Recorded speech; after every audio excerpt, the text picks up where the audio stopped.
Recording by Matt Perard. 1891 collection by Various. Section 9.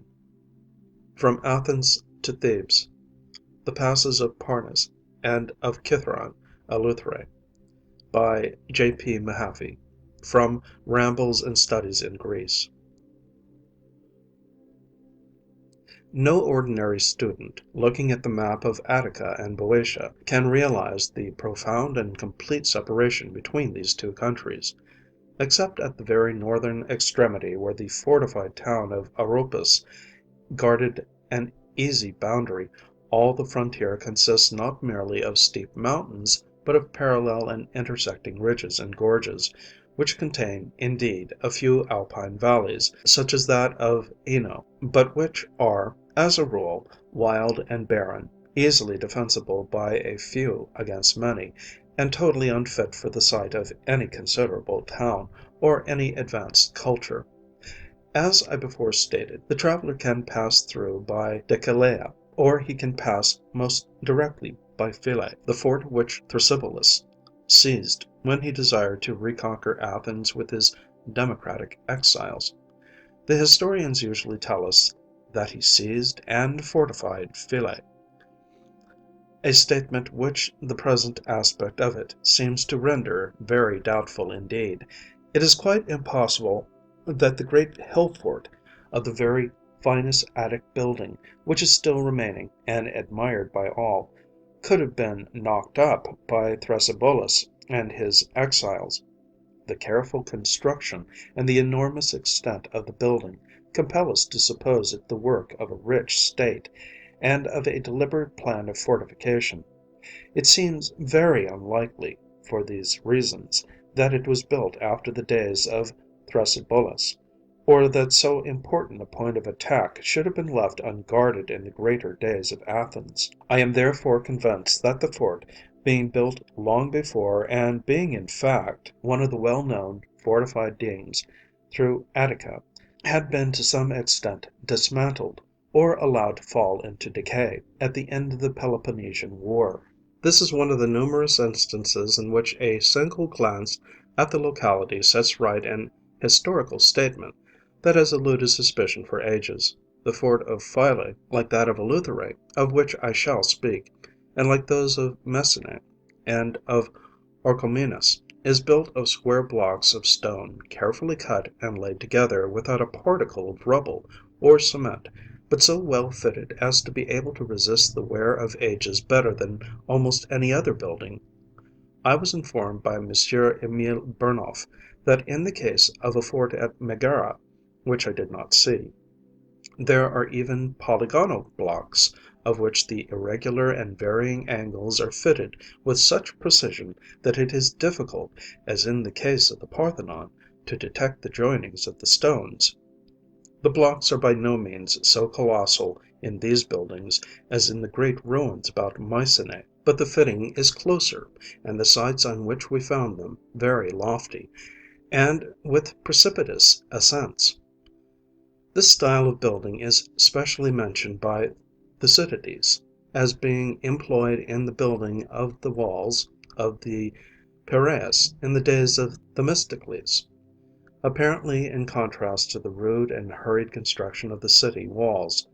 But he speaks of the great stones being not only cut square, but fastened with clamps of iron soldered with lead. I am not aware that any traces of this are found in the remaining hill forts. The walls of Piraeus have, unfortunately, long since almost totally disappeared. The way from Athens to Philae leads northwest through the rich fields of the old deme of Acharnae, and we wonder at first why they should be so noted as charcoal burners. But as we approach Mount Parnes, we find that the valley is bounded by tracts of hillside fit for nothing but pine forest. A vast deal of wooding still remains. It is clear that these forests were the largest and most convenient to supply Athens with firewood or charcoal.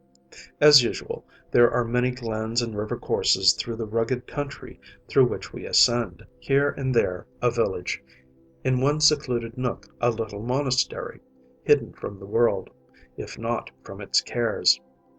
There is the usual Greek vegetation beside the path, not perhaps luxuriant to our northern eyes, but full of colors of its own: the glowing anemone, the blood red poppy, the delicate cistus on a rocky surface, with foliage rather gray and silvery than green.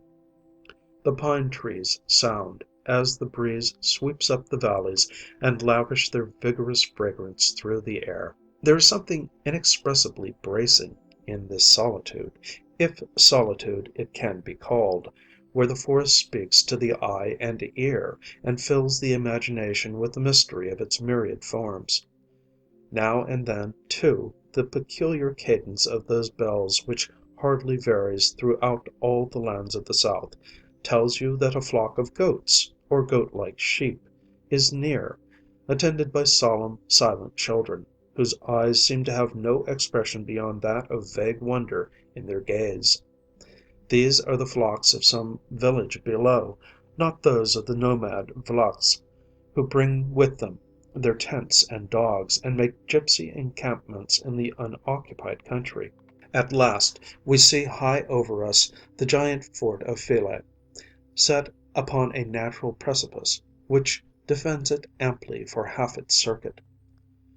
The point of occupation was well chosen, for while within sight of Athens, and near enough to afford a sure refuge to those who could escape by night and fly to the mountain, its distance, some 15 miles, and the steep and rugged ascent, made it impossible for weak and aged people to crowd into it and mar the efficiency of its garrison.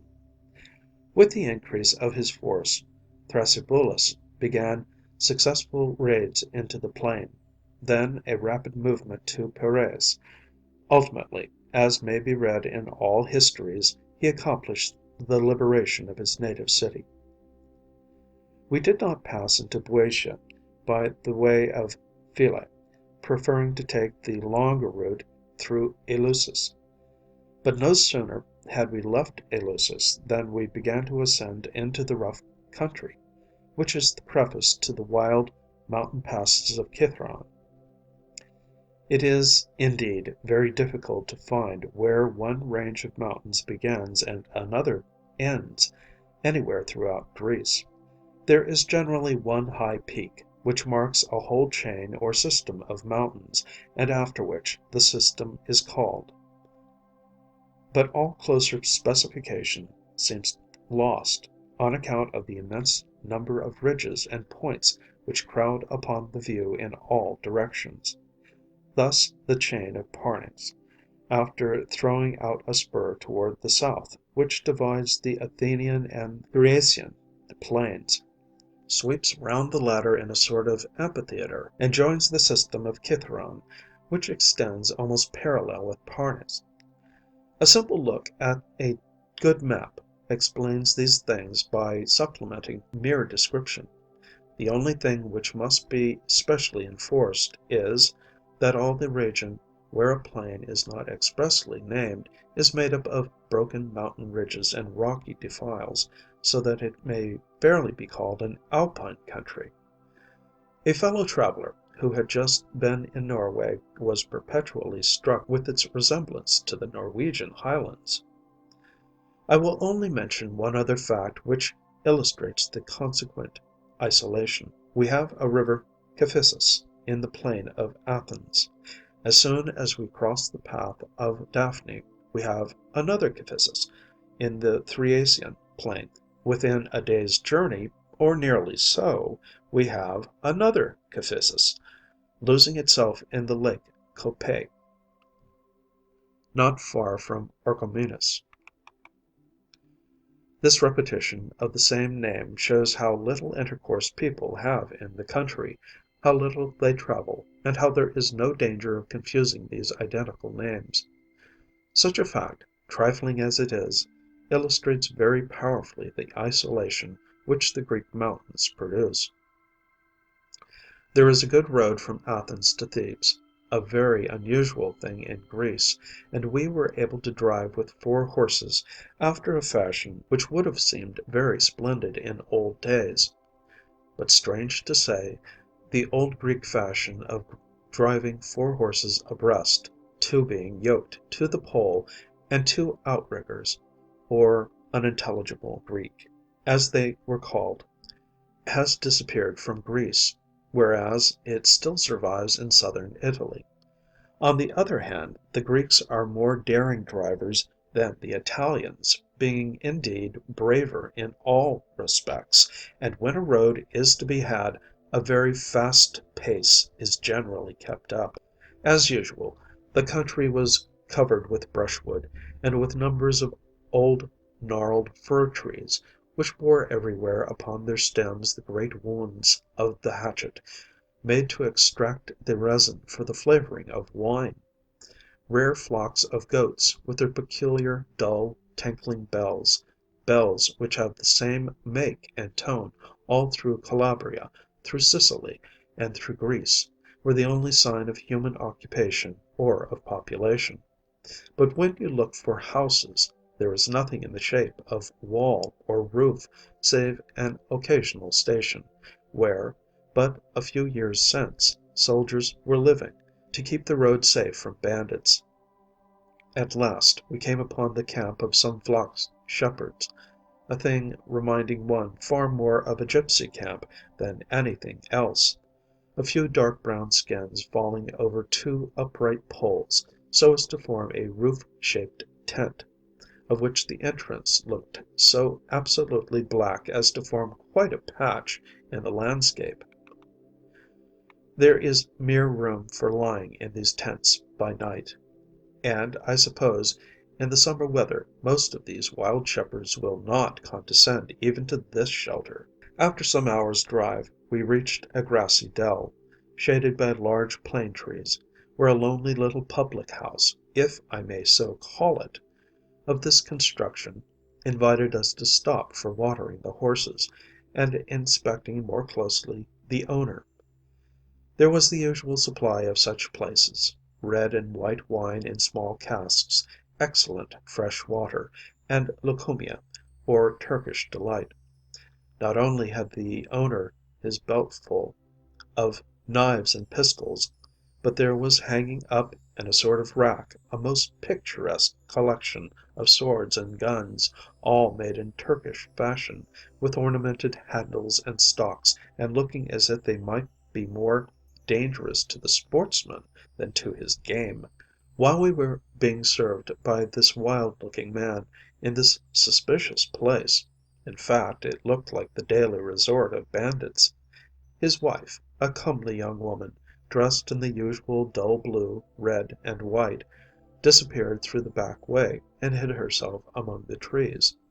This fear of being seen by strangers, no doubt caused by jealousy among men, and possibly by an Oriental tone in the country, is a striking feature through most parts of Greece.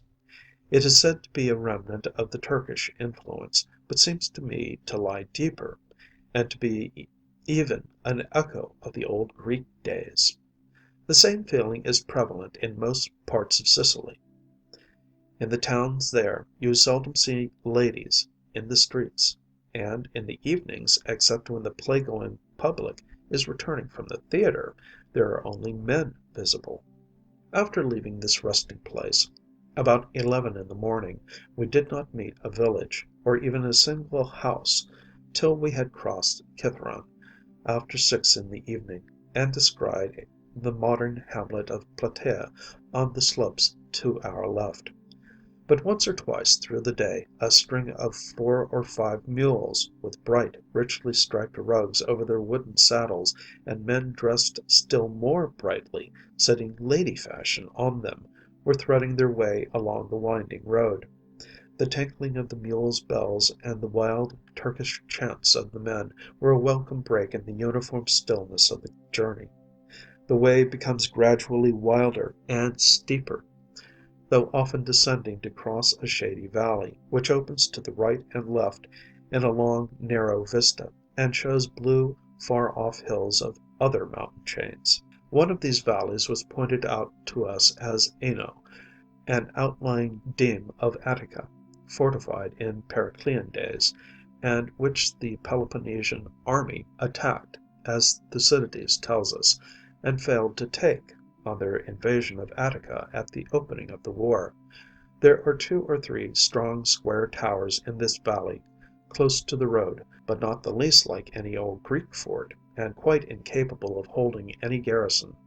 The site is utterly unsuitable, and there seemed no remains of any walled town. These facts lead me to reflect upon the narrative of Thucydides, who evidently speaks of Eno as the border fort of Attica, and yet says not a word about Eleutherae, which is really the border, the great fort, and the key to the passes of Cithæron.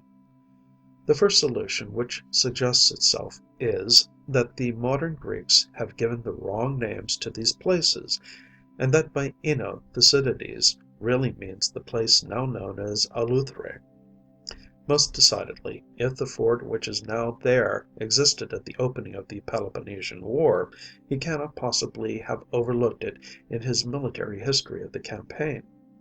And yet it seems certain that we must place the building of this fort at the epoch of Athens' greatness, when Attic influence was paramount in Boeotia, and when the Athenians could, at their leisure and without hindrance, construct this fort, which commands the passes into Attica before they diverge into various valleys about the region of the so-called Eno. For, starting from Thebes, the slope of Cithæron is a single unbroken ascent up to the ridge, through which, nearly over the village of Plataea, there is a cut that naturally indicates the pass.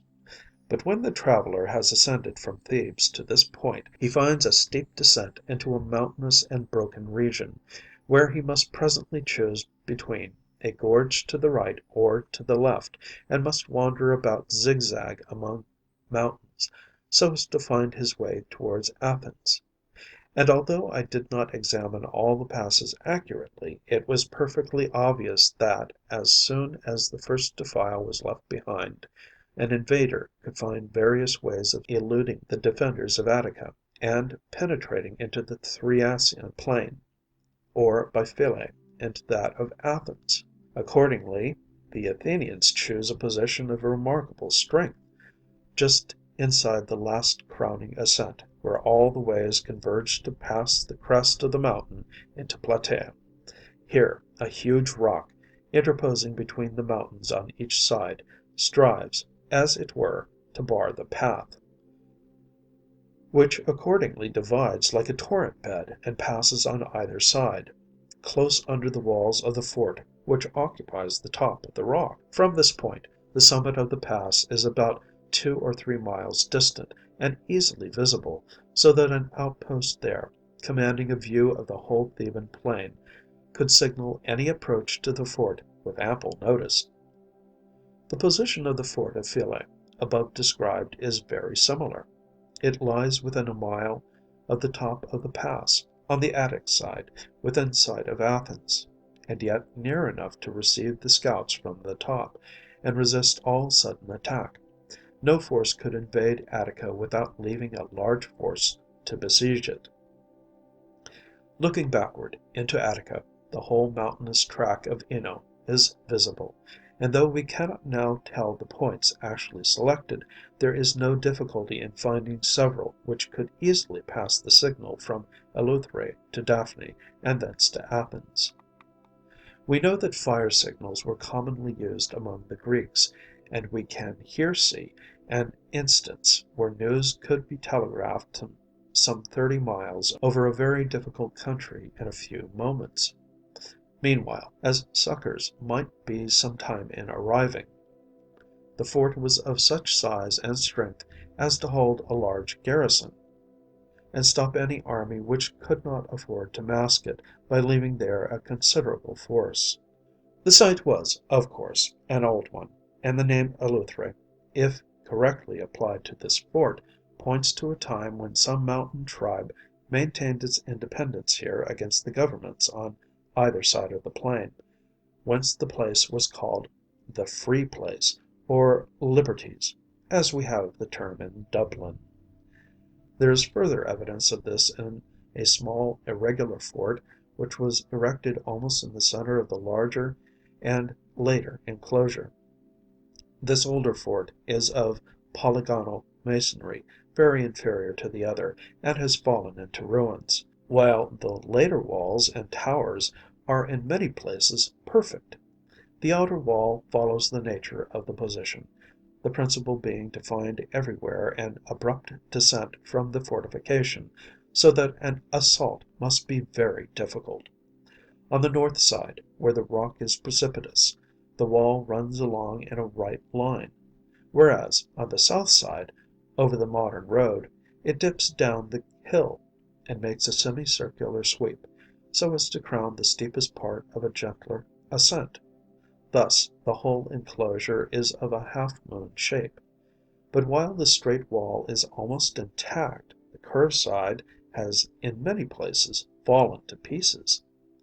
The building is the most perfect I have ever seen of the kind, made of square hewn stones, evidently quarried on the rock itself. The preserved wall is about 200 yards long, 6½ feet wide, and apparently not more than 10 or 12 feet high. But at intervals of 25 or 30 yards there are 7 towers, twice as deep as the wall, while the path along the battlement goes right through them. Each tower has a doorway on the outside of it, and close beside this there is also a doorway in the wall, somewhat larger. These doorways, made by a huge lintel, about 7½ feet long, laid over an aperture in the building, with its edges very smoothly and carefully cut, are for the most part absolutely perfect. As I could see no sign of doorposts or bolts, a feature still noticeable in all temple gates, it is evident that wooden doors and doorposts were fitted into these doorways, a dangerous form of defence, were not the entrances strongly protected by the towers close beside them and over them. There were staircases leading from the top of the wall outward, beside some of the towers. The whole fort is of such a size as to hold not merely a garrison, but also the flocks and herds of the neighboring shepherds, in case of a sudden and dangerous invasion, and this, no doubt, was the primary intention of all the older forts in Greece and elsewhere. The day was, as usual, very hot and fine, and the hills were of that beautiful purple blue which Sir F. Leighton so well reproduces in the backgrounds of his Greek pictures. But a soft breeze brought occasional clouds across the sun, and varied the landscape with deeper hues. Above us, on each side, were the noble crags of Cithæron, with their grey rocks and their gnarled fir trees. Far below, a bright mountain stream was rushing beside the pass into Attica. Around us were the great walls of the old Greeks, laid together with that symmetry, that beauty, and that strength which marks all their work. The massive towers are now defending a barren rock. The enclosure, which had seen so many days of war and rapine, was lying open and deserted. The whole population was gone long centuries ago. There is still liberty there, and there is peace, but the liberty and the peace of solitude. A short drive from Eleutheræ brought us to the top of the pass, and we suddenly came upon one of those views in Greece which, when we think of them, leave us in doubt whether the instruction they give us or the delight is the greater. The whole plain of Thebes, and, beyond the intervening ridge, the plain of Orchomenus, with its shining lake, were spread out before us. The sites of all the famous towns were easily recognizable. Plataea only was straight beneath us, on the slopes of the mountain, and is yet hidden by them. The plan of all Boeotia unfolded itself with great distinctness. Two considerable plains, separated by a low ridge, and surrounded on all sides by chains of mountains. On the north there are the rocky hills which hem in Lake Copais from the Euboean Strait, and which nature had pierced before the days of history, aided by Minoan engineers, whose (unintelligible Greek?) as they were called, were tunneled drains, which drew water from thousands of acres of the richest land. On the east, where we stood, was the gloomy Cithæron, the home of awful mythical crimes and of wild bacchanalian orgies, the theme of many a splendid poem and many a striking tragedy. To the south lay the pointed peaks of Helicon, a mountain, or mountain chain, full of sweetness and light, with many silver streams coursing down its sides to water the Boeotian plains, and with its dells the home of the Muses, ever since they inspired the bard of Askra; the home, too, of Eros, who, long after the reality of the faith had decayed, was honored in Thespia by the crowds of visitors who went up to see the famous statue of the god by Praxiteles. This Helicon separates Boeotia from the southern sea, but does not close up completely with Cithæron, leaving way for an army coming from the isthmus, where Leuctra stood to guard the entrance. Over against us, on the west, lay, piled against one another, the dark wild mountains of Phocis, with the giant Parnassus raising its snowy clad shoulders above the rest. But in the far distance the snowy corax of Ætolia stood out in rivalry and showed us that Parnassus is but the advanced guard of the wild alpine country, which even in Greece proved too rugged a nurse for culture. We made our descent at full gallop down the windings of the road, a most risky drive, but the coachman was daring and impatient, and we felt, in spite of the danger, that peculiar delight which accompanies the excitement of going at headlong pace. We had previously an even more perilous experience in coming down the steep and tortuous descent from the Laurium mines to Ergasteria in the train, where the sharp turns were apparently full of serious risk. Above our heads were wheeling great vultures, huge birds, almost black, with lean, featherless heads, which added to the wildness of the scene. After this rapid journey we came upon the site of Plataea, marked by a modern village of the name, on our left, and below us we saw the winding Asopus, and the great scene of one of the most famous of all Greek battles, the Battle of Plataea. This little town is situated much higher up the mountain than I had thought, and a glance showed up its invaluable position as an outpost of Athenian power toward Boeotia. With the top of the pass within an hour's walk, the Phaeacians could, from their streets, see every movement over the Theban plain. They could see an invasion from the south coming up by Leuctra. They could see troops marching northward toward Tanagra and Oenophyta. They could even see into the Theban Cadmea, which lay far below them, and then telegraph from the top of the pass to Eleuthera, and from thence to Athens. We can, therefore, understand at once Plataea's importance to Athens, and why the Athenians built a strong fortified post on their very frontier, within easy reach of it. All the site of the great battle is well marked and well known. The fountain Gargaphia, the so-called island, and the Asopus flowing lazily in a deep-cutting sedgy channel, in most places far too deep to ford. Over our heads were still circling the great black vultures, but, as we neared the plain, we flashed a large black and white eagle, which we had not seen in Attica. There is some cultivation between Plataea and Thebes, but strangely alternating with wilderness.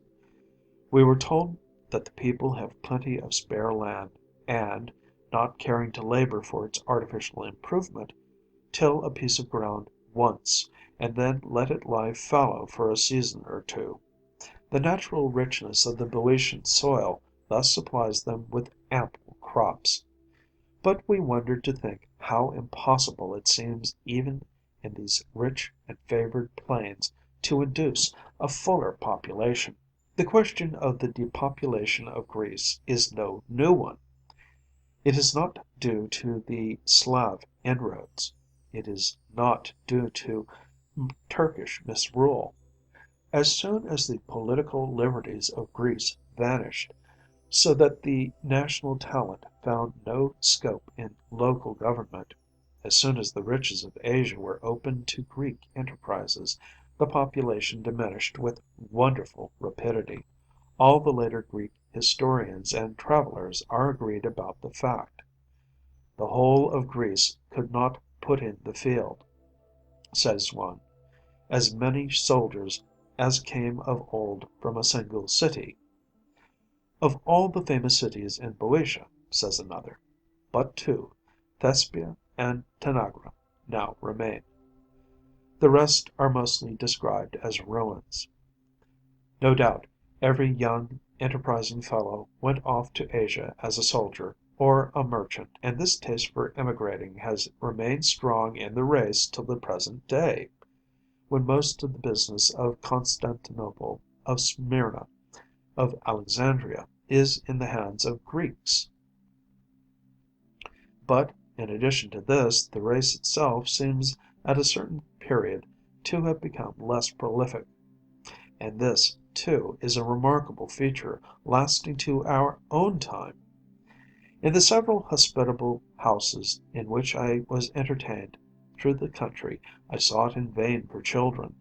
The young married ladies had their mothers to keep them company, and this was a common habit. The daughter does not willingly separate from her mother. But, whether by curious coincidence or not, the absence of children in these 7 or 8 houses was very remarkable. I have been since assured that this was an accident, and that large families are very common in Greece. The statistics show a considerable increase of population of late years. The evening saw us entering into Thebes, the town which, beyond all others, retains the smallest vestiges of antiquity. Even the site of the Cadmea is not easily distinguishable. 2 or 3 hillocks in and about the town are all equally insignificant, and all equally suitable, one should think, for a fortress. The discovery of the old foundations of the walls has, however, determined the matter, and settled the site to be that of the highest part of the present town. Its strength, which was celebrated, must have been due nearly altogether to artificial fortification, for though the old city was in a deeper valley to the northwest, yet from the other side there can never have been any ascent steep enough to be a natural rampart. The old city was, no doubt, always more renowned for eating and drinking than for art or architecture, and its momentary supremacy under Epaminondas was too busy and too short a season to be employed in such pursuits. But besides all this, and besides all the ruin of Alexander's fury, the place has been visited several times with the most destructive earthquakes, from the last of which, in 1852, it had not recovered when I first saw it. There were still through the streets houses torn open, and walls shaken down. There were gaps made by ruins, and half-restored shops. The Antiquities of Thebes consists of a few inscribed slabs and fragments, which are, as usual, collected in a dark outhouse, where it is not easy to make them out. I was not at the trouble of reading these inscriptions, for in this department the antiquarians of the University of Athens are really very zealous and competent, and I doubt whether any inscriptions now discovered fails to come into the Greek papers within a few months.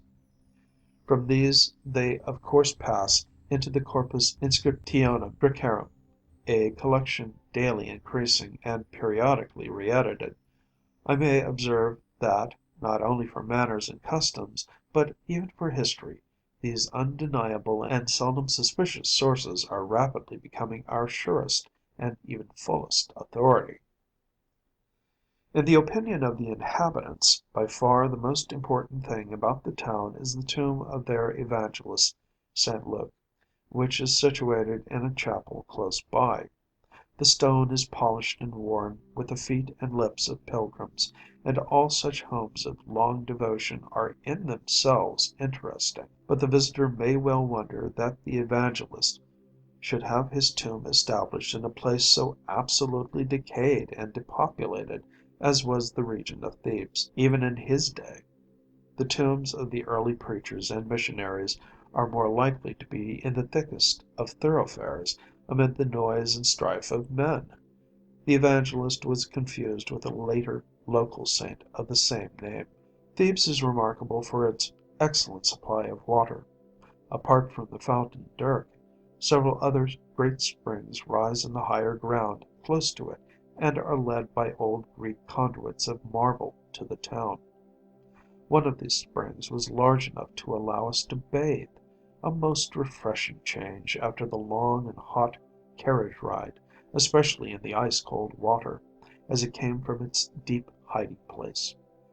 We returned at 8 in the evening to dine with our excellent host, a host provided for us by telegraph from Athens, where we had ample opportunity of noticing some of the peculiarities of modern Greek life.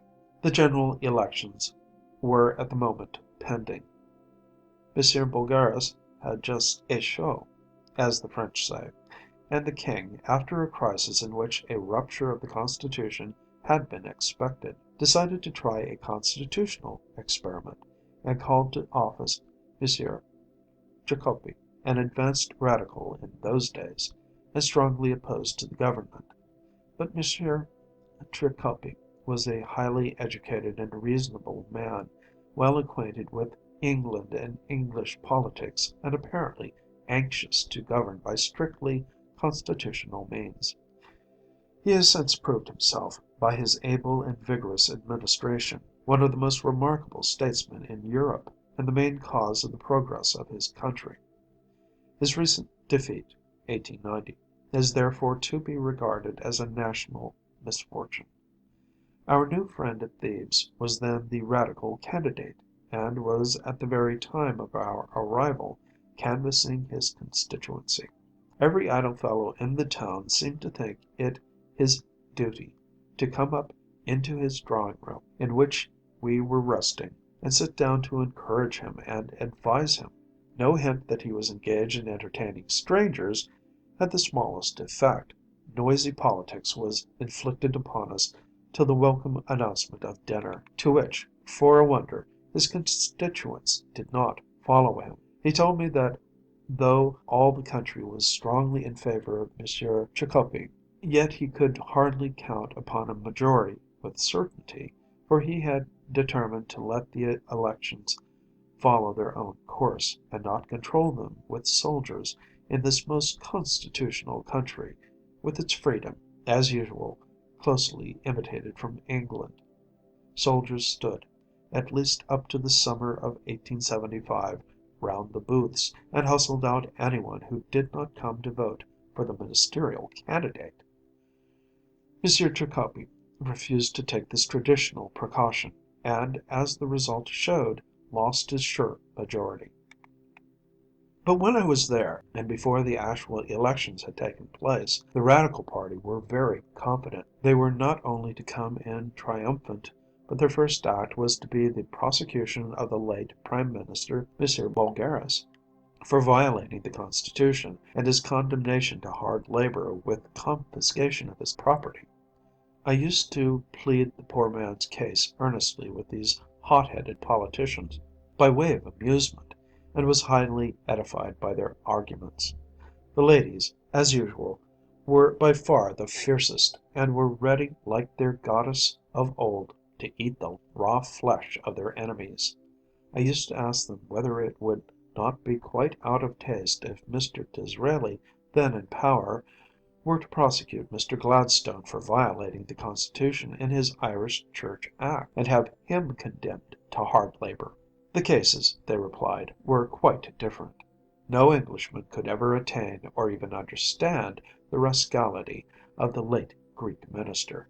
Feeling that there might be some force in this argument, I changed ground, and asked them were they not afraid that if he were persecuted in so violent a way he might, instead of occupying the opposition benches, betake himself to occupy the mountain passes, and, by robbing a few English travellers, so discredit the new government as to be worse and more dangerous in opposition than in power.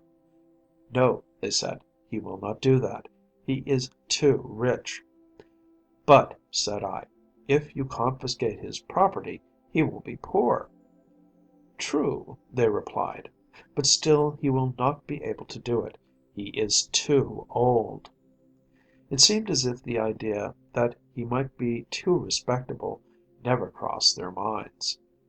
What was my surprise to hear within 6 months that this dreadful culprit had come into power again at the head of a considerable majority. We were afterward informed by a sarcastic observer that many of the Greek politicians are paupers, who will not dig, and to beg they are ashamed.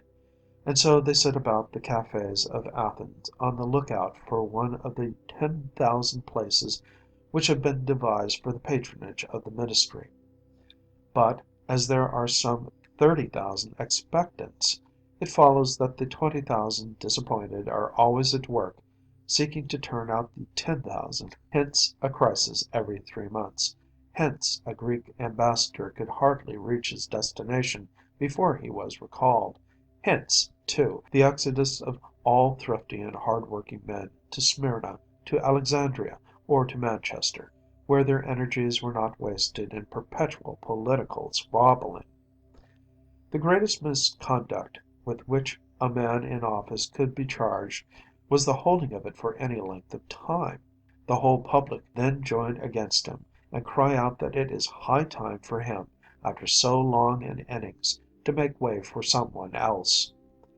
It was not till M. Jacobi established his ascendancy that this ridiculous condition of things ceased. Whether in office or in opposition, he has a policy and retains the confidence of foreign powers. I had added, in the first edition of this book, some further observations on the apparent absurdity of introducing the British Constitution, or some parody of it, into every new state which is rescued from barbarism or from despotism. I am not the least disposed to retract what I then said generally, but it is common justice to the Greeks to say that later events are showing them to be among the few nations where such an experiment may succeed. When the dangerous crisis of the Turco-Russian war supervened, instead of rushing to arms, as they were advised by some fanatical English politicians, they set about to reform their ministry, and feeling the danger of perpetually changing the men at the helm, they insisted on the heads of the four principal parties forming a coalition, under the nominal leadership of M. Canaris. This great political move, one of the most remarkable of our day, was attempted, as far as I can make out, owing to the deliberate pressure of the country, and from a solid interest in its welfare. Even though temporary in the present case, it was an earnest that the Greeks are learning national politics, and that a liberal constitution is not wasted upon them. There are many far more developed and important nations in Europe which would not be capable of such a sacrifice of party interests and party ambition. We left Thebes, very glad that we had seen it, but not very curious to see it again. Its site makes it obviously the natural capital of the rich plain around it, and we can also see at once how the larger and richer plain of Orchomenus is separated from it by a distinct saddle of rising ground, and was naturally, in old times, the seat of a separate power. But the separation between the two districts, which is not even so steep or well marked as the easy pass of Daphne between Athens and Eleusis, makes it also clear that the owners of either plain would certainly cast the eye of desire upon the possessions of their neighbors, and so at an early epoch Orchomenus was subdued. For many reasons this may have been a disaster to Greece. The Miniae of Orchomenus, as people called the old nobles who settled there in prehistoric days, were a great and rich society, building forts and treasure houses, and celebrated, even in Homer's day, for wealth and splendor. But, perhaps owing to this very luxury, They were subdued by the inartistic, vulgar Thebans, who, during centuries of power and importance, never rose to greatness save through the transcendent genius of Pindar and of Epaminondas. No real greatness ever attached to their town. When people came from a distance to see art in Boeotia, they came to Little Thespiæ. In the southern hills, where the Eros of Praxiteles was the pride of the citizens, Tanagra too, in the terra cottas of which I have spoken, shows taste and refinement, and we still look with sympathy upon the strangely modern fashions of these graceful and elegant figures. At Thebes, so far as I know, no trace of fine arts has yet been discovered. The great substructure of the Cadmea, the solid marble water pipes of their conduits, a few inscriptions, that is all. It corroborates what we find in the Middle and New Comedy of the Greeks, that Thebes was a place for eating and drinking, a place for other coarse material comforts, but no place for real culture or for art. Even their great poet, Pindar, a poet in whom most critics find all the highest qualities of genius, loftiness, daring, originality, even this great man, no doubt from the accidents of his age, worked by the job and bargained for the payment of his noblest odes. Thus, even in Pindar, there is something to remind us of his Theban vulgarity. And it is, therefore, all the more wonderful, and all the more freely to be confessed, that in Epaminondas we find not a single flaw or failing, and that he stands out as far the noblest of all the great men whom Greece ever produced. It were possible to maintain that he was also the greatest, but this is a matter of opinion and of argument. Certain it is that his influence made Thebes, for the moment, not only the leader in Greek politics, but the leader in Greek society. Those of his friends whom we know seem not only patriots, but gentlemen. They cultivated with him music and eloquence, nor did they despise philosophy. So true is it, that in this wonderful peninsula genius seemed possible everywhere, and that from the least cultivated and most vulgar town might arise a man to make all the world about him admire and tremble. I will make but one more remark about this plain of Boeotia. There is no part of Greece so sadly famed for all the battles with which its soil was stained. The ancients called it Mars's orchestra, or exercising ground; and even now, when all the old life is gone, and when not a hovel remains to mark the site of once well-built towns, we may indeed ask, why were these towns celebrated? Simply because in old Greek history their names served to specify a scene of laughter, where a campaign, or it may be an empire, was lost or won. Plataea, Leuctra, Haliartus, Coronea, Chaeronea, Delium, Oenophyta, Tanagra. These are in history the landmarks of battles, and with one exception, landmarks of nothing more. Thebes is mainly the nurse of the warriors who fought in these battles, and but little else. So then, we cannot compare Boeotia to the rich plains of Lombardy. They too, in their clay, aye, and in our own day, Mars's orchestra, for here literature and art have given fame to cities, while the battles fought around their walls have been forgotten by the world. I confess we saw nothing of the foggy atmosphere so often brought up against the climate of Boeotia, and yet it was then, of course, more foggy than it had been of old, for then the lake Copais was drained, whereas in 1875 the old tunnels, cut, or rather enlarged, by the Minier, were choked, and thousands of acres of the richest land covered with marsh and lake. It was M. Jacopi who promoted the plan of a French company to drain the lake more completely than even the old Catabothra had done, and, at the cost of less than 1 million sterling, to bring into permanent cultivation some thousands of acres, in fact, the largest and richest plain in all Greece.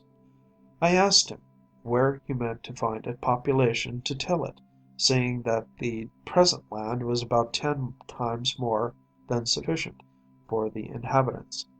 He told me that some Greek colonists who had settled in the north, under the Turks or Servians, I forget which, were desirous of Hellenic liberty.